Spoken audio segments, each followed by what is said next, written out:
What's going on, everyone? Thanks for stopping by. If you're new here, hey, I just want to say I appreciate it. I try to do uploads at least every 2 weeks. Been a little crazy lately, so I haven't gotten to do too. It's been a little nuts lately around here, so I haven't gotten to do too much stuff. But I should be kind of maybe wrapping back up here. And with our trip coming up to Windrock Off-Road Park, we should have some good videos. All right, so that being said, today we're doing the URD Ypipe.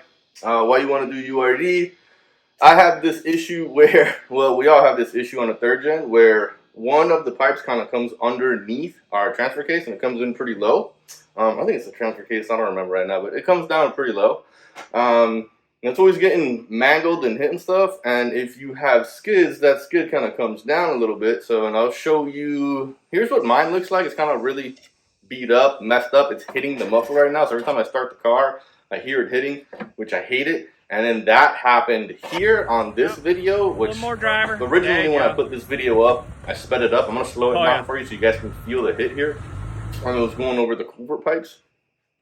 So we're going to get rid of that stock exhaust. Throw this in. It could potentially change the sound of your exhaust. So I got a clip from before. At the end, we'll test it with a clip from after. We'll see what it sounds like.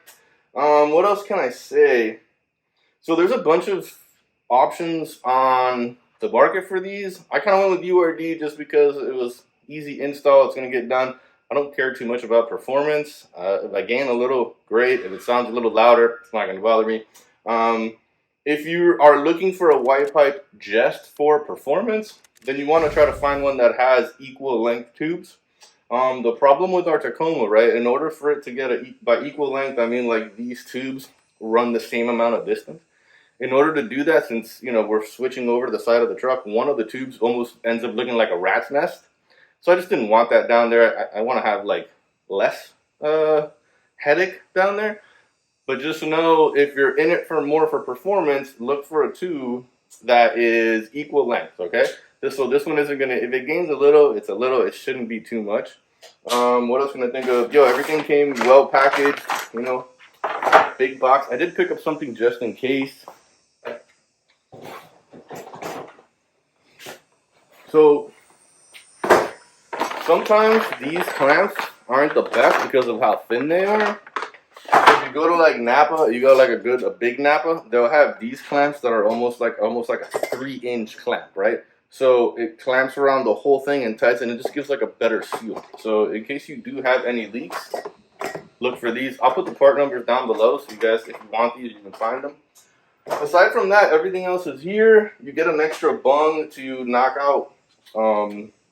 If you wanted to put any sensor back in here, you can. You get an extra bung there, and they also give you the knockoff for the bung in case you don't want to put anything. Before I forget, I would also recommend copper, never seized. This stuff works really good to seal everything up, and it'll take that heat and kind of seal up nicely so you don't get any of the air leaks and stuff. So first, I'm just going to jump down there real quick. I'm going to get the skids off. You guys don't have to watch that, but I'm going to get you when I get the skids off, all right? I'll be right back. All right, guys, we are under the beast. Let's do a quick little update. I got the skids off. There's no issues there.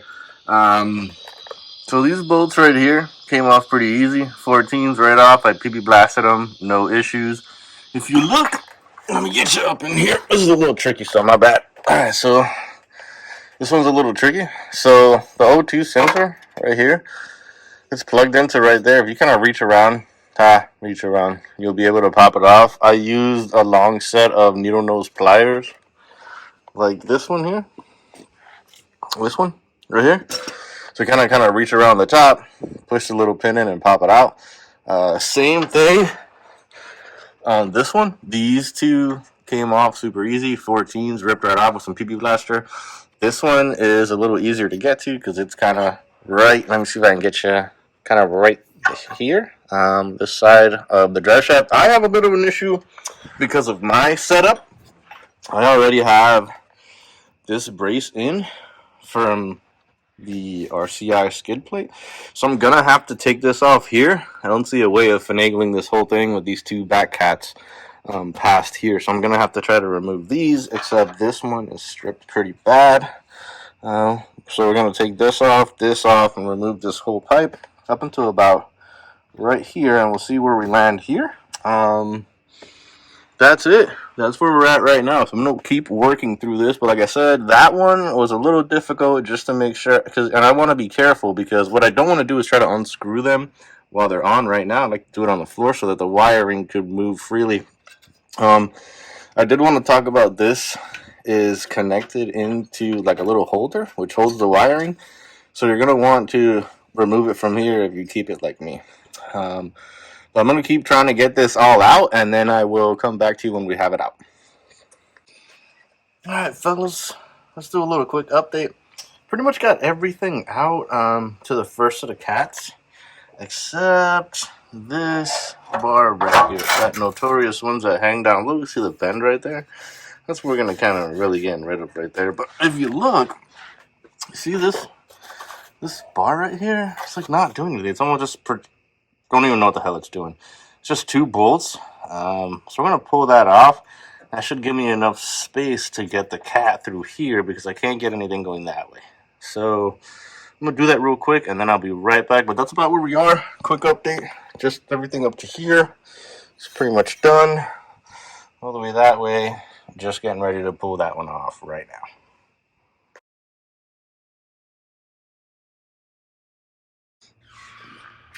All right, so quick check-in here. Got the O2 sensors off. The back cats are sitting there. Everything is off, and I got this kind of loosely set up here. I'm going to kind of loosely put everything together. What I did do was make sure that, the left side, or I should say the passenger side, O2, I'm going to put it back on the passenger side of the new one. Driver side O2 going back to the driver side just in case. I don't know if they read specifically from each cat, so I'm going to just make sure that everything's going back the same way.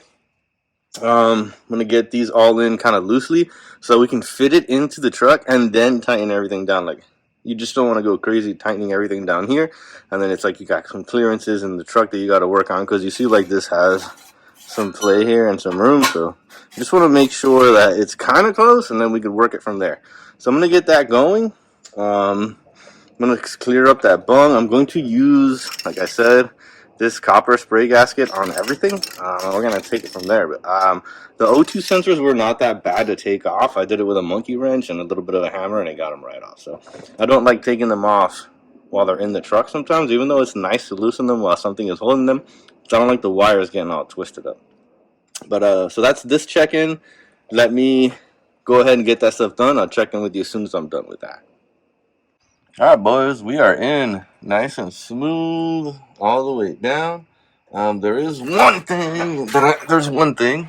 If you do use the clamps that I use, I don't like how long these are. I feel like they're a little bit too close to the tranny skid. So what I'm gonna end up doing is coming and chopping these down.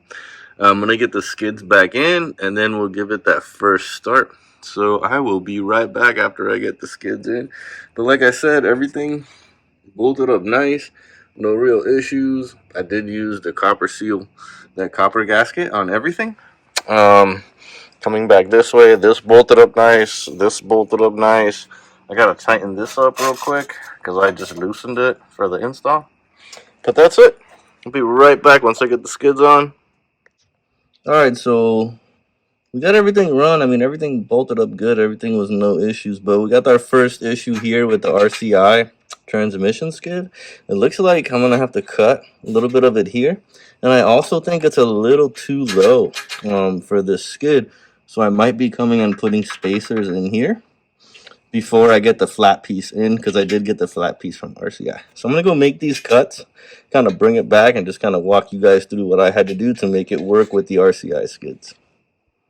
So here's a picture of what it looks like. I just cut it with an angle grinder and then put a flap disc on, cleaned it up a little bit, and that's the final product. And then right here in this photo, you can see it all smoothed out and flat bottomed out, which is exactly why I wanted to do this, just to remove that loop. That's the main reason for this install.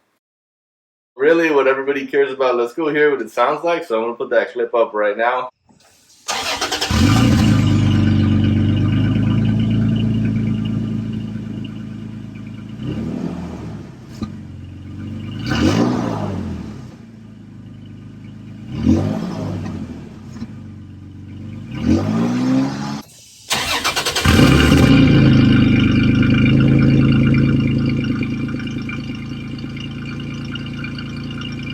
Alright,